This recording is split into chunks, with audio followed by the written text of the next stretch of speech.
नमस्कार दोस्तों, डिजिटल ग्रामीण सेवा के ऑफिशियल यूट्यूब चैनल पर आप सभी का स्वागत है। दोस्तों, आज मैं आपके लिए एक नई वीडियो लाया हूं और इस वीडियो में मैं आप सभी को बताऊंगा डिजिटल ग्रामीण सेवा के बारे में पूरी इन्फॉर्मेशन कि डिजिटल ग्रामीण सेवा कब से स्टार्ट हुई, डिजिटल ग्रामीण सेवा के सपने क्या हैं, डिजिटल ग्रामीण सेवा से अगर आप जुड़ते हैं या जुड़े हुए हैं तो आपका फ्यूचर में आपको क्या क्या सुविधाएं मिल सकती हैं, वह डिजिटल ग्रामीण सेवा अभी कौन कौन सी सुविधाएं लाने वाली है, कौन कौन सी सुविधाएं प्रदान कर रही है और उन सुविधाओं पे आपको क्या कमीशन मिलता है। तो दोस्तों, वीडियो में अंत तक बने रहें ताकि आपको पूरी जानकारी मिल सके व आप उस जानकारी को समझ के अपने बिजनेस को और अच्छी तरीके से कर सकें। दोस्तों, सबसे पहले हम बात करते हैं डिजिटल ग्रामीण सेवा के बारे में। डिजिटल ग्रामीण सेवा दोस्तों भारत सरकार द्वारा रजिस्टर्ड कंपनी है जो कि आईमोक डिजिटल सर्विसेज प्राइवेट लिमिटेड के अंतर्गत काम करती है। आईमोक digital services private limited MCA यानी कि मिनिस्ट्री ऑफ कॉर्पोरेट अफेयर में रजिस्टर्ड है। आप इसको चेक भी कर सकते हैं एमसीए की वेबसाइट पे और सभी लीगल डॉक्यूमेंट डिजिटल ग्रामीण सेवा ऑफिशियल वेबसाइट पर मौजूद भी है। आप यहां पर जब आप डिजिटल ग्रामीण सेवा की वेबसाइट पर जाते हैं तो यहां पर आप देखेंगे गैलरी के बगल में लीगल डॉक्यूमेंट्स का ऑप्शन है। इस पे आप क्लिक करेंगे तो कंपनी के सर्टिफिकेट ऑफ इनकॉर्पोरेशन जो कि एमसीए द्वारा मिलता है, जीएसटी सर्टिफिकेट, एमएसएमई कंपनी का और पैन कार्ड, यह सभी लीगल डॉक्यूमेंट कंपनी के मौजूद हैं। आप यहां पर चेक भी कर सकते हैं। कंपनी का सिन नंबर, सारी चीजें, कंपनी का पैन नंबर, सभी चीज। उसके बाद एमसीए की वेबसाइट पर जाके आप चेक भी कर सकते हैं। एमसीए की वेबसाइट पर जाने के लिए आपको लिखना है गूगल पर एमसीए और सर्च करना है। सर्च करने के बाद आप चेक एलएलपी नेम पर क्लिक करेंगे। क्लिक करने के बाद यहां पर आपको सर्च करना है आईमोक डिजिटल सर्विसेज प्राइवेट लिमिटेड और सर्च के बटन पे क्लिक करना है। उसके बाद आप यहां पर देखेंगे कि कंपनी जो है एमसीए से रजिस्टर्ड है और यहां पर आपको सारी चीजें कंपनी के बारे में आ जाएंगी। कंपनी का सिन नंबर, नेम, कहां से कंपनी जो है वो बनी है और इनकॉर्पोरेशन का डेट, मतलब कि कंपनी एमसीए में किस दिन रजिस्टर्ड हुई थी। तो दोस्तों, ये तो रहा डिजिटल ग्रामीण सेवा के बारे में कि डिजिटल ग्रामीण सेवा कहां पर रजिस्टर्ड है और सारी चीजें। अब हम आपसे बात करेंगे डिजिटल ग्रामीण सेवा के बारे में कि डिजिटल ग्रामीण सेवा कब से स्टार्टअप है, कब से भारत के नागरिकों को सुविधाएं प्रदान कर रही है और क्या क्या सुविधाएं डिजिटल ग्रामीण सेवा में है। तो इस चीज को बताने के लिए हमने आपके लिए एक पीडीएफ को तैयार किया है जिससे कि आपको पूरी जानकारी मिल पाएगी इस पीडीएफ के जरिए। दोस्तों,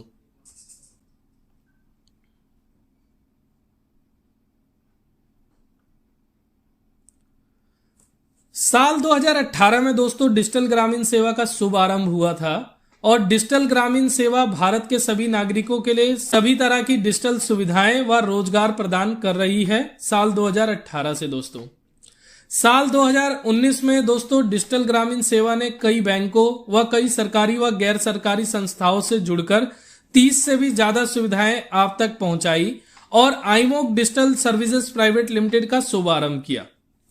साल 2020 में दोस्तों डिजिटल ग्रामीण सेवा के सभी डिस्ट्रीब्यूटर व सुपर डिस्ट्रीब्यूटर भाइयों ने मिलकर डिजिटल ग्रामीण सेवा में अपना पूरा योगदान देकर 2 लाख से ज्यादा लोगों को रोजगार प्रदान किया। दोस्तों, साल 2021 में दोस्तों डिजिटल ग्रामीण सेवा ने और भी अपनी सर्विसेज को बढ़ाया और भारत की सबसे भरोसेमंद कंपनियों में से एक में अपना नाम शुमार किया और इसी के साथ 5 लाख से ज्यादा लोगों को रोजगार देने में भी सफल रही। डिजिटल ग्रामीण सेवा का दोस्तों एक ही सपना है, एम्प्लॉयमेंट टू अनएम्प्लॉयड, मतलब जो भी अनएम्प्लॉयड लोग हैं, जो काम नहीं करते हैं, उनको रोजगार देना। ज्यादातर डिजिटल ग्रामीण सेवा का ध्यान यह है कि जो भी गांव इलाके के लोग हैं, जो कि गांव में रहते हैं और कोई भी छोटी मोटी दुकान अपनी चलाते हैं, उन्हें डिजिटल सारी सुविधाएं देना, उन्हें सिखाना कि वह कैसे अपने आसपास के लोगों को डिजिटल सुविधाएं दे सकता है और वहां पर जो डिजिटल सुविधाओं की कमी हो रही है उसको पूरा कर सकता है। अब बात करते हैं दोस्तों हम डिजिटल ग्रामीण सेवा की सुविधाओं के बारे में और उस पर आपको क्या कमीशन मिलता है, आपको क्या फायदा मिलता है। तो सबसे पहले हमारा आता है दोस्तों बैंकिंग सर्विसेज, जिसमें आपका आता है एईपीएस। आधार इनेबल पेमेंट सिस्टम। आधार इनेबल पेमेंट सिस्टम क्या होता है दोस्तों कि आप इसमें कस्टमर्स के फिंगरप्रिंट द्वारा उनका आधार द्वारा नकदी निकाल सकते हैं, बैलेंस इंक्वायरी कर सकते हैं और मिनी स्टेटमेंट कर सकते हैं। आप किसी भी कस्टमर का कैश विड्रॉल करते हैं तो उस पर आपको बहुत ही अच्छा कमीशन मिलता है डिजिटल ग्रामीण सेवा द्वारा, और प्रत्येक मिनी स्टेटमेंट आप अगर कस्टमर का करते हैं तो उस पर भी आपको कमीशन मिलता है। माइक्रो एटीएम एक छोटा एटीएम डिवाइस होता है दोस्तों, जिसमें आप अपने कस्टमर का डेबिट कार्ड द्वारा कैश विड्रॉल और बैलेंस इंक्वायरी की सुविधा दे सकते हैं। आपके आसपास गांव में कोई एटीएम नहीं है, आसपास के लोगों को परेशानी होती है कि वह अपने घर से 10 किलो 20 किलोमीटर दूर जाके और तब अपने एटीएम कार्ड द्वारा कैश विड्रॉल कर पाते हैं, तो आप डिजिटल ग्रामीण सेवा का माइक्रो एटीएम अपनी दुकान पर लगवा के अपने इनकम को भी बढ़ा सकते हैं और साथ ही अपने आसपास के लोगों को उनके डेबिट कार्ड द्वारा कैश विड्रॉल की सुविधा भी प्रदान कर सकते हैं। इसके बाद आता है दोस्तों cash deposit service. Cash deposit service दोस्तों मनी ट्रांसफर की तरह ही होती है, बट इसमें फर्क ये होता है कि आप अगर अपने कस्टमर का पैसा जमा करते हैं तो एक दिन में आप अपने कस्टमर का अनलिमिटेड पैसा जमा भी कर सकते हैं एनईएफटी और आईएमपीएस दोनों मोड से। आईएमपीएस में आप अपने कस्टमर का इंस्टेंट पैसा डिपॉजिट करते हैं और एनईएफटी में थोड़ा सा समय लगता है, आधे घंटे 1 घंटे के अंदर कैश डिपॉजिट होता है। आप अपने कस्टमर का कितना भी पैसा एक दिन में डिपॉजिट कर सकते हैं बहुत ही कम सरचार्ज में। आप अगर मनी ट्रांसफर की सर्विस यूज करते हैं तो उस पर आपको 0.44%, 0.50%, मतलब कि 10,000 रुपए पे आपको 50 रुपए तक का चार्ज लग जाता है मनी ट्रांसफर के जरिए। लेकिन यहां पर आप देखेंगे तो 10,000 रुपए आप सिर्फ 15 रुपए में ही भेज सकते हैं।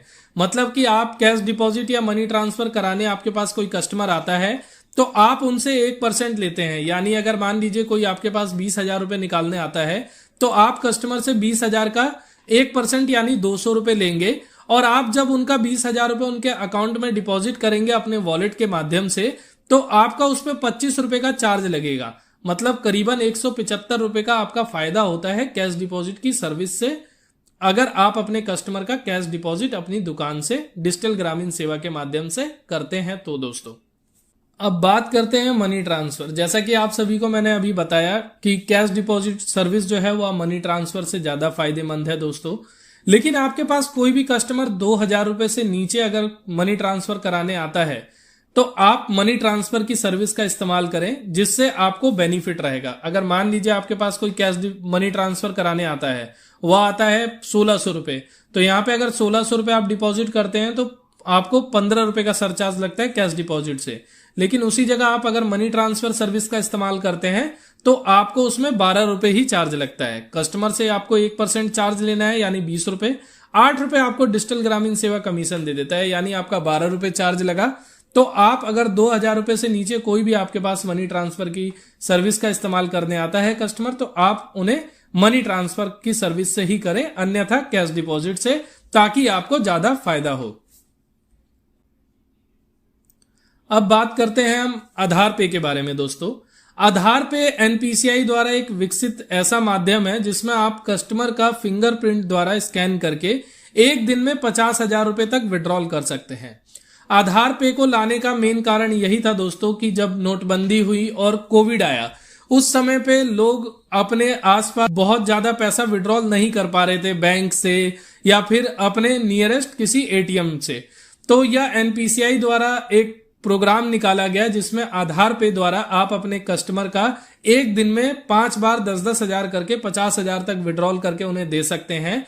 और उस पे सिर्फ इतना फर्क हुआ था कि एईपीएस में कमीशन मिलता है और आधार पे में चार्ज लगता था कस्टमर का। लेकिन उसमें भी आप कस्टमर से 1% चार्ज लेते हैं, यानी अगर 10,000 कोई निकालने आता है तो उस पे आप लेते हैं उनसे 100 रुपए, और आपका जो चार्ज लगता है वो लगता है 36 रुपए, यानी आपको कहीं ना कहीं 64 रुपए का फायदा भी है, प्लस आपने अपने कस्टमर को ज्यादा निकासी की सुविधा भी प्रदान करी। तो आधार पे भी बहुत अच्छी सर्विस है जो कि आपको डिजिटल ग्रामीण सेवा द्वारा मिलती है दोस्तों।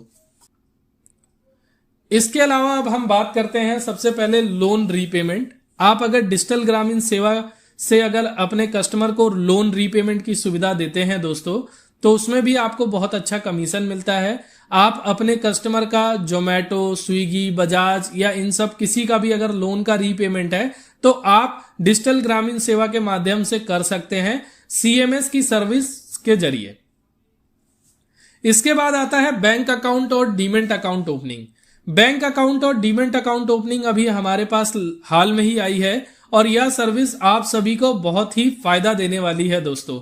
अगर आप डिजिटल ग्रामीण सेवा के द्वारा अगर आप बैंक का किसी का सेविंग अकाउंट या करंट अकाउंट खोलते हैं या डीमेट अकाउंट खोलते हैं, डीमेट अकाउंट होता क्या है दोस्तों, यह एक स्टॉक मार्केट का ट्रेडिंग अकाउंट होता है जिसमें आपका कस्टमर अपने पैसे को इन्वेस्ट करके किसी कंपनी का शेयर खरीद के और वह शेयर को बढ़ने के बाद बेच के अच्छा खासा मुनाफा कमा सकता है दोस्तों। तो आप अपने कस्टमर को स्टॉक मार्केट का ट्रेडिंग अकाउंट भी खोल के डीमेट अकाउंट भी दे सकते हैं और उस पर भी आपको अच्छा कमीशन डिजिटल ग्रामीण सेवा द्वारा मिलेगा। इसकी वीडियो व जानकारी हम आपको आगे देंगे इसी चैनल के माध्यम से। अब बात करते हैं दोस्तों क्रेडिट कार्ड और पे लेटर सर्विसेज। यह सर्विसेज भी अभी नई डिजिटल ग्रामीण सेवा में लॉन्च करी गई हैं, जिसके द्वारा आप अपने कस्टमर्स को क्रेडिट कार्ड अप्लाई व पे लेटर की सुविधा दे सकते हैं। क्रेडिट कार्ड आपका कस्टमर अप्लाई कर सकता है आपकी दुकान, बैंक ऑफ बड़ौदा का और बजाज का ईएमआई कार्ड। यानी बजाज का आपको पता होगा ईएमआई कार्ड आता है कि कस्टमर को एक बजाज लिमिट दे देता है 20,000 30,000 की।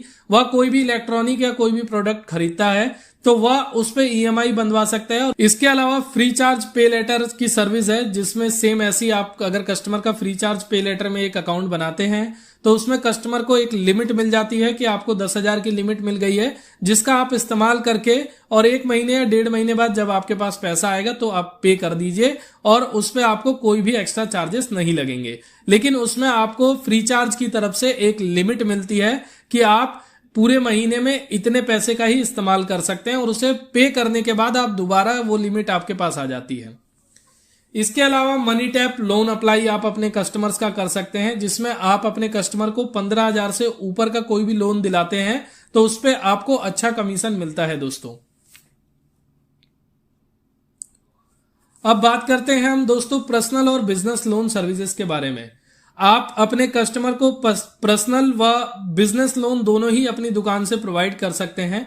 आपके आसपास कोई मान लीजिए व्यापारी है या कोई सैलरीड पर्सन है जो कि जॉब करता है, अगर वह उसे लोन की आवश्यकता है तो आप अपनी दुकान से अब डिजिटल ग्रामीण सेवा के माध्यम से उनका लोन अप्लाई कर सकते हैं।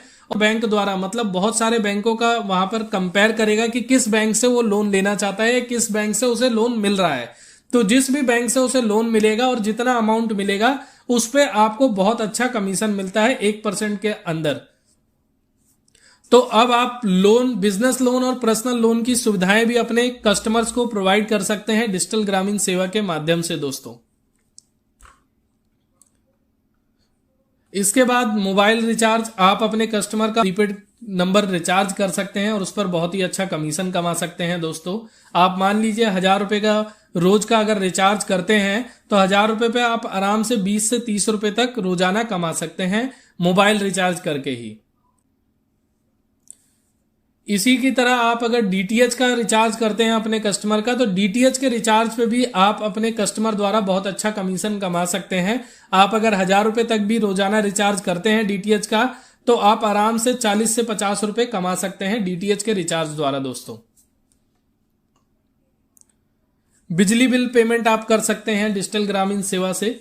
गैस का बिल भर सकते हैं, या गैस का बिल में थोड़ी सी कंफ्यूजन रिटेलरों को ये हो जाती है कि गैस कनेक्शन बुक नहीं दोस्तों। क्या होता है कि शहरी इलाकों में गैस कनेक्शन होता है जो कि पाइपलाइन द्वारा होता है और उसका पोस्टपेड नंबर की तरफ बिल आता है कि वह जितना महीने में यूज करेगा गैस का उसका बिल आएगा, उसका भुगतान यहां से होता है। तो आपके पास कोई ऐसा कस्टमर है जिसका गैस कनेक्शन है जो कि पाइपलाइन द्वारा है और वह बिल भरना चाहता है तो आपकी दुकान से वह भर सकता है, जिस पर आपको कमीशन मिलता है दोस्तों। तो आप बिजली का बिल, पानी का बिल, गैस का बिल या पोस्टपेड नंबर का बिल भरते हैं तो आपको डिजिटल ग्रामीण सेवा द्वारा आकर्षक कमीशन मिलता है दोस्तों। इंश्योरेंस सर्विसेज व एलआईसी का बिल भुगतान भी आप डिजिटल ग्रामीण सेवा द्वारा कर सकते हैं। कार, बाइक और हेल्थ का इंश्योरेंस अगर आप करते हैं तो 10% तक आपको कमीशन मिलता है वह LIC का बिल पेमेंट आप अपने कस्टमर के पास से करते हैं तो आपको कस्टमर दोस्त से चार्ज लेना होता है LIC के बिल पेमेंट पे। डिजिटल ग्रामीण सेवा द्वारा आपको कोई कमीशन नहीं प्रोवाइड होता है। बाकी आप कार, बाइक और हेल्थ का इंश्योरेंस अगर करते हैं तो उस पर आपको बहुत अच्छा कमीशन है और LIC का बिल पेमेंट भी आप अपनी दुकान से अपने कस्टमर को दे सकते हैं। इंश्योरेंस सर्विसेज के बाद हमारी आती है दोस्तों ट्रैवल सर्विसेज। ट्रैवल सर्विसेज में दोस्तों आप होटल, बस और फ्लाइट बुकिंग कर सकते हैं जिसमें आपको 5% तक का कमीशन मिलता है। मतलब 1% से लेके 5% के बीच में जो भी उस समय ऑफर चल रहा हो होटल, बस और फ्लाइट बुकिंग पे, वह आपको मिलता है डिजिटल ग्रामीण सेवा द्वारा।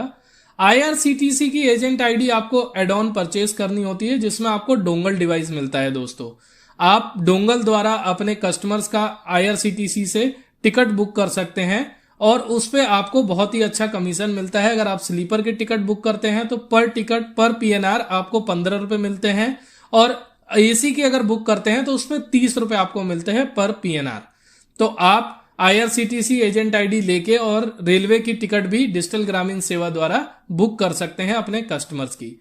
एजेंट आईडी लेने का फायदा यह हो जाता है दोस्तों कि आपको IRCTC से सर्टिफिकेट मिल जाता है, आप सर्टिफाइड हो जाते हैं कि आप IRCTC की टिकट बुक कर रहे हैं। बहुत लोगों के मन में यह कंफ्यूजन होता है कि अगर हम IRCTC की आईडी ना लेके हम नॉर्मल IRCTC से टिकट बुक करते हैं तो क्या दिक्कत है। तो आप उससे महीने में, वो आपकी पर्सनल आईडी होती है, उससे आप महीने में 3 से 4 ज्यादा से ज्यादा 5 टिकटें बुक कर सकते हैं। तो इसलिए आप IRCTC के एजेंट बनकर और फिर ही अपने कस्टमर्स को IRCTC टिकट बुकिंग की सुविधा प्रदान करें। दोस्तों अब बात करते हैं दोस्तों हम रजिस्ट्रेशन सर्विसेज, जिसमें आप देख सकते हैं GST registration, private limited company registration, food registration, MSME registration, TAN registration, 1 person company registration. तो यह सभी सुविधाएं डिजिटल ग्रामीण सेवा द्वारा आप अपने कस्टमर्स को दे सकते हैं, जिसमें आपको अगर आप अपने कस्टमर से अगर आप GST रजिस्ट्रेशन बनवाते हैं तो उस पर आपको कस्टमर से 1500 रुपए का चार्ज लेना होता है, जिसमें डिजिटल ग्रामीण सेवा आपको 750 रुपए का कमीशन देती है। तो आप जब अपने GST रजिस्ट्रेशन आप अपने कस्टमर का या प्राइवेट लिमिटेड कंपनी जो भी रजिस्ट्रेशन करेंगे तो यह चार्ज आप अपने कस्टमर से लेंगे और यह चार्ज आपके वॉलेट से कट होगा और उसमें से आपको कमीशन भी डिजिटल ग्रामीण सेवा द्वारा या प्राप्त होगा। इसके अलावा भी आप कस्टमर से अपने चाहें तो एक्स्ट्रा चार्ज ले सकते हैं इस सर्विस के लिए, जो यहां पे चार्ज लग रहा है उसके अलावा। इसके अलावा डिजिटल ग्रामीण सेवा द्वारा आप फाइलिंग की सर्विसेज भी अपने कस्टमर को दे सकते हैं, जैसे income tax return, TDS return, GST return, GST correction, change business name, add remove director partner, change registered office address. अगर मान लीजिए किसी का ऑफिस एड्रेस रजिस्टर्ड कहीं और है, वह अब अपने ऑफिस को कहीं शिफ्ट कर रहा है, तो वह आपके पास से अपने ऑफिस का एड्रेस चेंज करवा सकता है। कोई अपने पार्टनर को या जो भी कंपनी का डायरेक्टर है उन्हें हटवाना चाहता है, रिमूव करवाना चाहता है कंपनी द्वारा और दोनों की उसमें सहमति है, तो आप डिजिटल ग्रामीण सेवा द्वारा कर सकते हैं। रजिस्ट्रेशन और फाइलिंग सर्विसेज के लिए डेडिकेटेड CA डिजिटल ग्रामीण सेवा में बैठे हुए हैं, जो कि आपकी पूरी मदद करेंगे और आपके कस्टमर्स को ये सभी सुविधाएं प्रदान करेंगे। यानी कि आपको जो इसके लिए रिक्वायरमेंट डॉक्यूमेंट है वह सिर्फ आपको कस्टमर से कैरी करने हैं। इसके अलावा सारा वर्क डिजिटल ग्रामीण सेवा के द्वारा यहां से बैकएंड टीम करेगी और आपके कस्टमर को यह सारी सुविधाएं मुहैया करवाएगी। अब बात करते हैं दोस्तों गवर्नमेंट सर्विसेज, जो कि सबसे ज्यादा जरूरी है इस समय पर, जिसमें आप देख सकते हैं सबसे पहला आता है पैन कार्ड। पैन कार्ड आप डिजिटल ग्रामीण सेवा द्वारा नया बना सकते हैं, उसमें करेक्शन कर सकते हैं। वोटर ID कार्ड, पासपोर्ट नया बनाना, ड्राइविंग लाइसेंस अप्लाई करना, आधार अपडेट।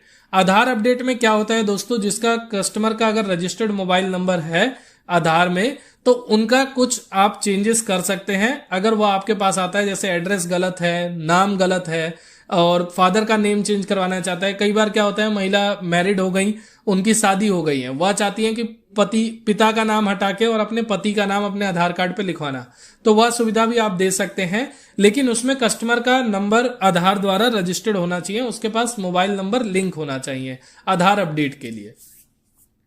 इसमें आपको कोई भी चार्ज नहीं लगता है डिजिटल ग्रामीण सेवा द्वारा सर्विस का इस्तेमाल करने में। आप कस्टमर से जो मर्जी अपना चार्ज ले सकते हैं और डिजिटल ग्रामीण सेवा आपसे कोई कमीशन भी इस पे नहीं देती है।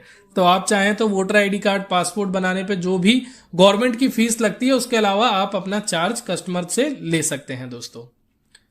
इसके अलावा दोस्तों राशन कार्ड, स्टेट सर्टिफिकेट में जैसे इनकम, कास्ट, बर्थ, ये सारे सर्टिफिकेट आते हैं जो कि यूपी और बिहार में आप बना सकते हैं डिजिटल ग्रामीण सेवा द्वारा।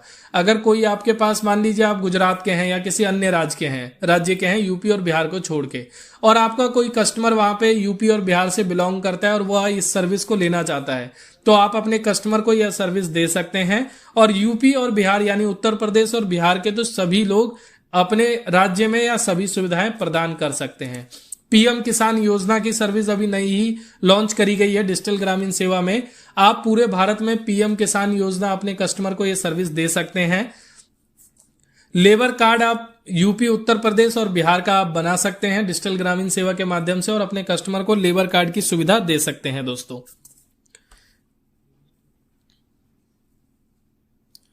अब बात करते हैं सबसे महत्वपूर्ण सर्विस, आधार इनरोलमेंट सेंटर। आधार इनरोलमेंट सेंटर आप डिजिटल ग्रामीण सेवा द्वारा दोस्तों अप्लाई कर सकते हैं, लेकिन उसके लिए आपके पास कुछ जरूरी दस्तावेज होने चाहिए, जैसे ऑपरेटर या सुपरवाइजर का सर्टिफिकेट। आप मिनिमम 12th पास होने चाहिए और ऐसा ना हो कि आपके पास ऑपरेटर सर्टिफिकेट है और आपके भाई साहब ने 12th पास करी है।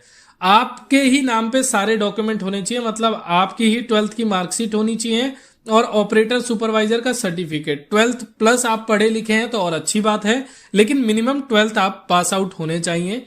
आपका पीओआई यानी प्रूफ ऑफ आइडेंटिटी में PAN card, passport, driving licence, voter ID या बैंक पासबुक, इनमें से कोई भी एक दस्तावेज आपके लगते हैं। आधार कार्ड आपके पास होना मैंडेटरी है। डेट ऑफ बर्थ के लिए आप जन्म प्रमाण पत्र या पासपोर्ट या पैन कार्ड का इस्तेमाल कर सकते हैं इसमें।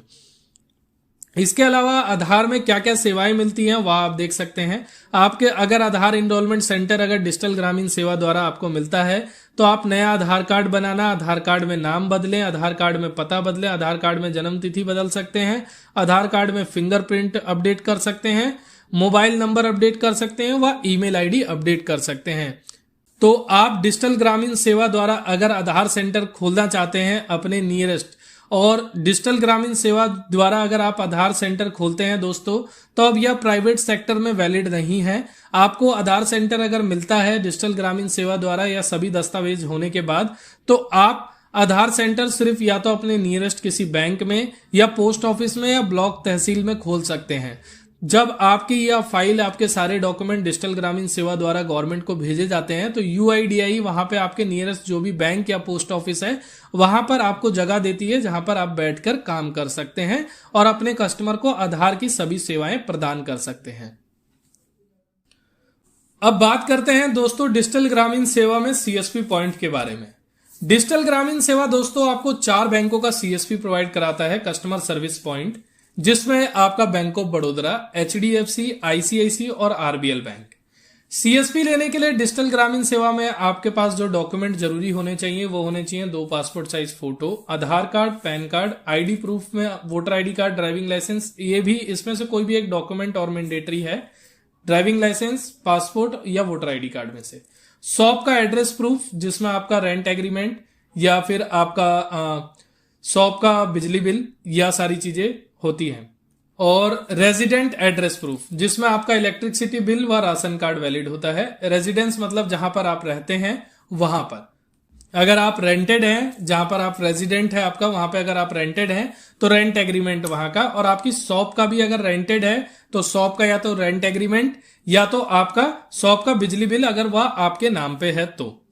सीएसपी पॉइंट लेने के बाद आप क्या क्या कर सकते हैं? पैसा निकालना, पैसे जमा करना, खाता खोलना, बिल पेमेंट्स करना, क्रेडिट कार्ड का बिल भरना, कस्टमर का आरडी, एफडी, यह सारी सेवाएं आप अपने कस्टमर को सीएसपी के बाद दे सकते हैं। सीएसपी पॉइंट की हम पूरी जानकारी आपको इसी चैनल के माध्यम से अगली वीडियो में देंगे और आपको बताएंगे कि आप अगर सीएसपी खोलते हैं तो आपको क्या चार्जेस लगते हैं, क्या बेनिफिट्स होते हैं और सारी चीजें। तो आप डिजिटल ग्रामीण सेवा में अगर रिटेलर हैं या बनना चाहते हैं तो आप जुड़कर डिजिटल ग्रामीण सेवा से आप सीएसपी भी अप्लाई कर सकते हैं, लेकिन आपकी आईडी मिनिमम 6 महीने पुरानी होनी चाहिए सीएसपी के लिए, और कम से कम 15 से 20 लाख रुपए की ट्रांजैक्शन आपकी उसके ऊपर होनी चाहिए। ऐसा इसलिए होता है दोस्तों, कई लोगों को यह लगता है कि ये 15 लाख 20 लाख की ट्रांजेक्शन क्यों मांगते हैं। तो 15 लाख की 20 लाख की ट्रांजेक्शन इसलिए होती है कि डिजिटल ग्रामीण सेवा एज अ फैमिली मेंबर आपका जो फाइल है वह बैंक को भेजता है कि यह हमारे रिटेलर हैं और अच्छा काम करते हैं और यह चाहते हैं कि आपके बैंक का सीएसपी लेके और अपने आसपास के ग्राहकों को खाता खोलने की सुविधा या आरडी एफडी जैसी सुविधाएं दे पाए। तो बैंक हमसे यह मांगता है कि आपका रिटेलर जो है वह आपके पास कितना पुराना है और उनका ट्रांजैक्शन टर्नओवर कैसा है, मतलब आपकी दुकान पे अच्छे खासे आपके ग्राहक हैं या नहीं, वह आपके पासबुक से अनुमान लगा लेता है। यानी आप डिजिटल ग्रामीण सेवा के पास जो ट्रांजैक्शंस करते हैं उसके बिहाफ पे, तो आप मिनिमम 6 महीने पुराने होने चाहिए सीएसपी अप्लाई करने के लिए डिजिटल ग्रामीण सेवा में, और आपका अच्छा खासा ट्रांजैक्शन होना चाहिए, तभी आप सीएसपी के लिए इलिजिबल होंगे और आपको सीएसपी मिलेगा। अब बात करते हैं दोस्तों हिटाची एटीएम मशीन के बारे में।